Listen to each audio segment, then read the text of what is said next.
The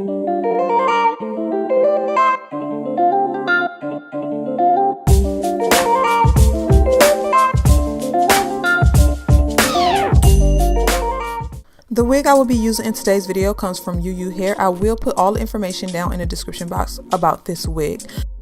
I have got so many requests to show a start to finish on how I customize my wigs, so today's video I'm going to share every single step I take to make my wigs look natural. I will be working with a 360 wig today because I love the flexibility of these wigs. This wig did come pre-plucked already, but I wanted to take this wig to the next level and re-customize it to my liking. This is a glueless cap. It does come with combs and adjustable straps. When I'm working with my wigs, I like to use a canvas head, a foam head, any type of mannequin head that you can get a hold on would be very helpful. The first thing I'm going to do with this particular wig is remove the comb that's in the center. Removing the comb in the center will help the wig to lay flat, and you really don't need it. The first thing I like to do when customizing my wigs is to bleach the knots. What are knots? They are the little dots at the base of the cap where they tie the hair. To do this, I take 2 scoops of bleach powder, and I also like to use developer. I usually go for 30 or 40 developer, and I just kind of pour it according to my liking. I like my consistency to be kind of thick because I don't want it to seep through into the hair. Here's a close-up of how the cap look, and as you can see, the little dots that are the hair tie into this cap, this is what I'm going to be using the bleach on. And I like to use Q-tips to apply the bleach to the cap, and that's only because I want to make sure I'm delicately applying this to the cap, because if you press or use anything that's too heavy, what's going to happen is the bleach is going to sink into the hair, and trust me, I don't want that to happen. It's hard to fix. Now let the bleach sit on the hair for 30-45 minutes. Different hair or different companies, I noticed their caps give different results when it comes to bleaching the knots. The number one problem a lot of you always tell me is that when you bleach the knots, they become brassy or orangey looking, and that's normal when it comes to using bleach. So what I like to do is go back in and take a purple shampoo. I will be sure to put my favorite ones down in the description box, but I like to go ahead and shampoo the cap only where I bleached the knots. Let it sit for a good 2 to 3 minutes and then rinse. And as you can see, that instantly corrected the problem. Now that my knots are bleached, I like to go ahead next and move on to customizing the hairline. As I stated, this wig did already come with a pre-plucked hairline, as you can see. Now, I did originally cut off the baby hairs that came with the wig just because I felt like it was a huge separation between the hairline and where they placed the baby hairs. And plus, I wanted to kind of customize this particular wig to my liking and recreate the hairline itself. So what you're seeing right here is how the hairline came already. So I'm going to take a little bit of mousse and apply it around the hairline, and I'm using the curling wand to kind of push the hair back, and I'm using the mousse to make the hair a little bit tacky, so when I go to tweeze it'll be a lot easier.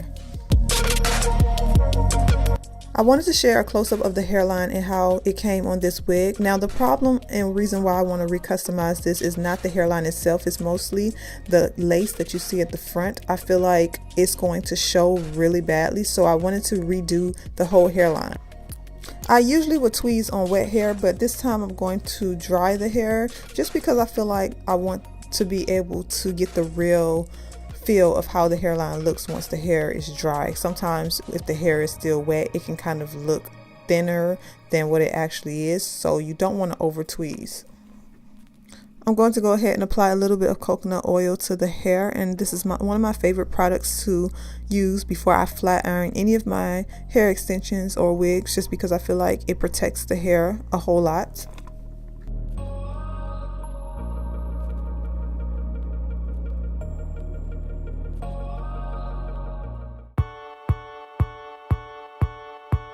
So let me just be very clear about this. Do not make a mistake and use tweezers that are no good. You want to make sure you have a good pair of tweezers when doing this. It makes a huge difference on the outcome of the results and also just how long it takes to actually do this. So I begin at the front of the hairline, and what I'm doing is tweezing the front and getting rid of any knots that did not bleach that are very visible.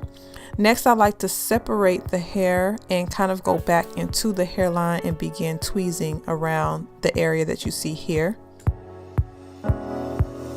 And doing this step makes all the difference, because sometimes when you go to tweeze just the front of the hairline and then you pull the hair back, you'll look at it and you'll say, well, I thought I tweezed a lot of hair and it still looks thick. So why do it still look thick?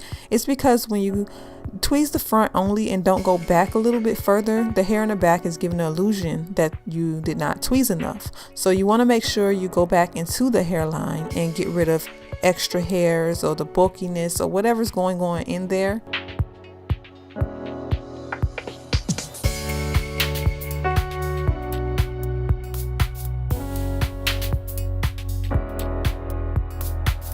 And when I'm doing my tweezing, I like to do every other section. So I will tweeze a little bit in one section, skip a section, and then tweeze some more.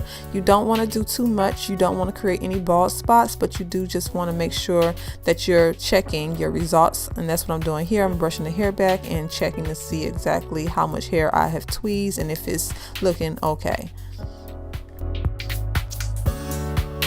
And now here you can see the difference between the side that I haven't tweezed and the side that I did tweeze. And I really like the way the outcome is. Because I don't like the way the extra lace looks in the front where the baby hairs were, I'm going to go ahead and remove that extra lace that you guys seen. I'm making sure to cut around the hairline that I just created. You don't want to create a straight cut, you want to follow the hairline. I'm going to go back and recreate baby hairs to my liking and make them a little bit more natural than the ones that was on there. Be sure to check out my video on how to create baby hairs if you want more details on how I do this.